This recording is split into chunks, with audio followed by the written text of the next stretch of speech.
Ano yung pinaka the best beginner bike para sa 2024? Ducati Street Fighter V4S. So pag-uusapan natin ngayon kung ano yung best beginner bike na sinasabi nila ngayong 2024, or if yung gusto mong galing na small cc tapos gusto mong mag big bike, ano nga ba talaga yung pinaka the best na big bike yung sinasabi natin, kasi syempre dito tayo sa Pilipinas is 400cc and up. So medyo madaming kakompetensya dyan yung mga sa Kawasaki na Ninja 400, Z400, ano pa ba sa Honda CBR 500. So Yamaha meron din halos lahat, tapos meron na dyan yung mga Bristol, yung ibang brands, NK400, mga ganyan. So ngayon pag-usapan natin para sa akin kung ano yung pinaka the best beginner bike para sa 2024. So ito na, pakita na natin kung ano yung best beginner bike. Ito, Ducati Street Fighter V4S. Hindi, joke lang.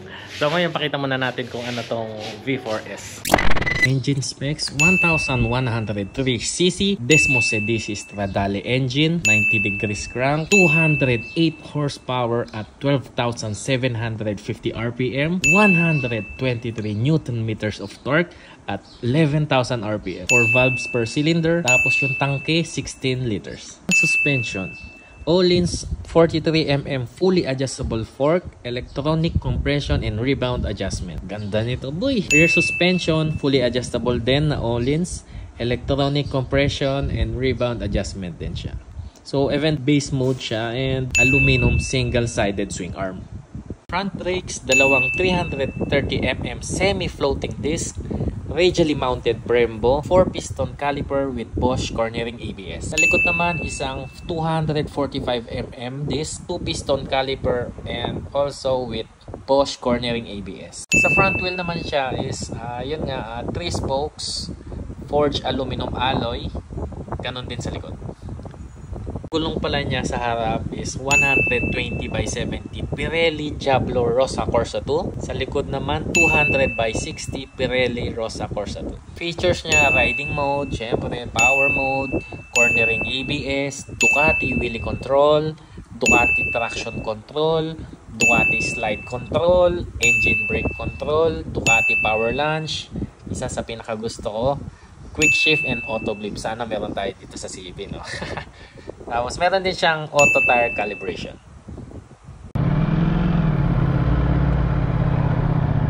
Medyo hindi ko pa gamay yung clutch, pero parang ang taas ng clutch masyado. So itong first time natin na pag-drive nitong Multistrada V4. Pero syempre hindi sa atin to, kaya medyo dahan-dahan lang tayo. Ikot-ikot na lang ako mamaya. Sana ba si Iram? Pero grabe, napakainit talaga nito pala, no? Parang iba yung init na to kaysa doon sa Multistrada ng tropa.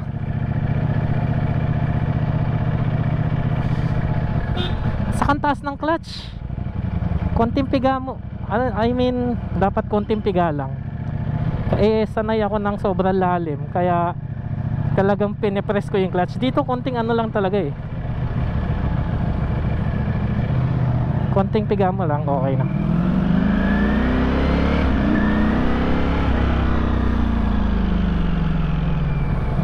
Oh shit, ng Ducati.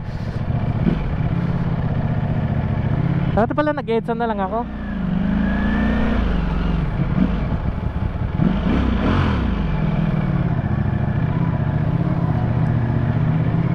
Lumitaw si Kuya, pero grabe nang init.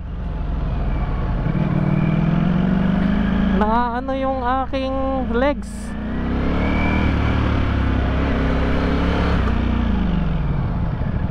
Pero primera lang, grabe talaga, 1000cc. Pag 1000 ata talaga kailangan primera lang pag mga ganito. Piga clutch. Pero grabe yung init niya, nararamdaman ko na sa aking balls. Saka sa singit-singit ko. Try ko nga yung umatas ng konti. So yung first ride impression, syempre hindi sa atin to, kaya ayun, paulit-ulit, kalma-kalma lang tayo.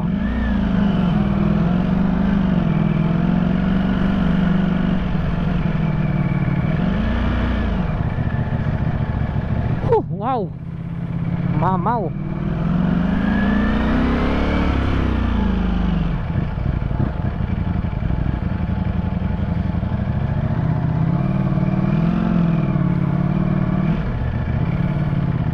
First ride impression. Dalhin natin sa EDSA agad. Nakakalimutan ko, nagka-clutch pa rin ako. Nasanay kasi ako sa sa CB.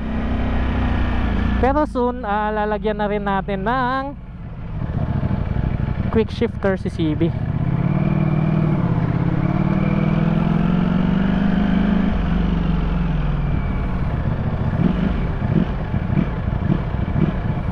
Shit.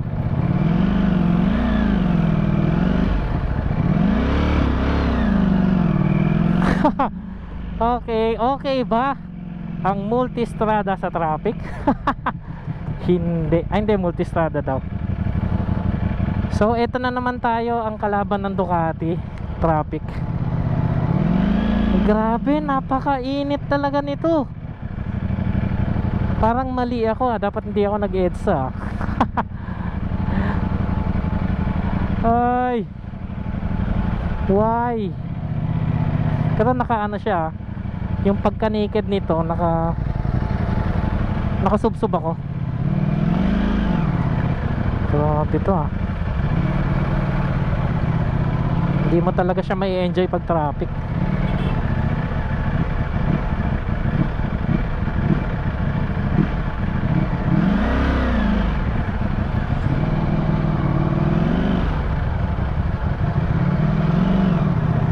Since hindi natin kabisado yung mga function, wag na nating alamin. Kasi hiniram lang naman natin to for a day. Kasi yung tropa, may ride sila with Honda, and yung Honda niya pinahiram niya dito sa may-ari nito. Tapos syempre Ducati to, tapos Honda event, kaya hiniram na lang niya yung sa akin, yung CB, tapos ito iniwan niya sa akin. Parang lang, gagawin lang natin ng content, pero hindi natin masyadong ilalabas. Try nga natin fish.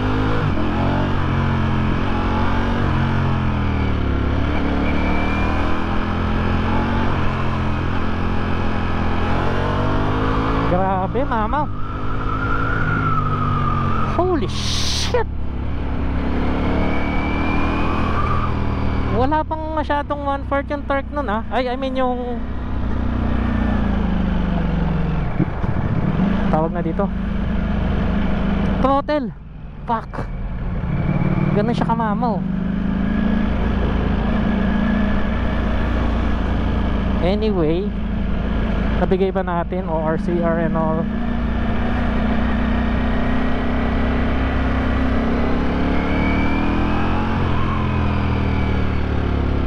Grabe, hanggang second gear lang ako. Sa bagay, lapit lang kasi natin turn signal. Kaso hindi ka pa alam kung saan yung turn signal, balik tayo ng primera. Paano ba yung turn signal dito? Okay.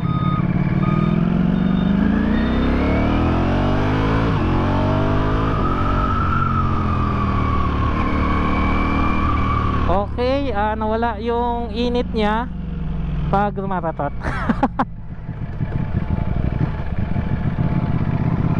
So grabe, fuck. Ganito pala mag Ducati. Ang pogi. Pogi ng motor.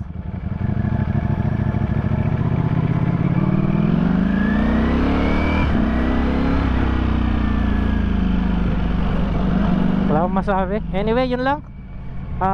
Bukas na lang natin gawan ng content, yung specs.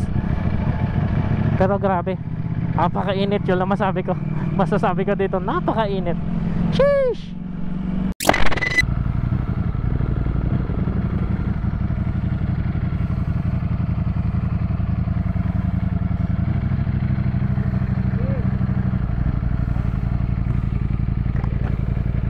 Doon ba? Testing lang, testing.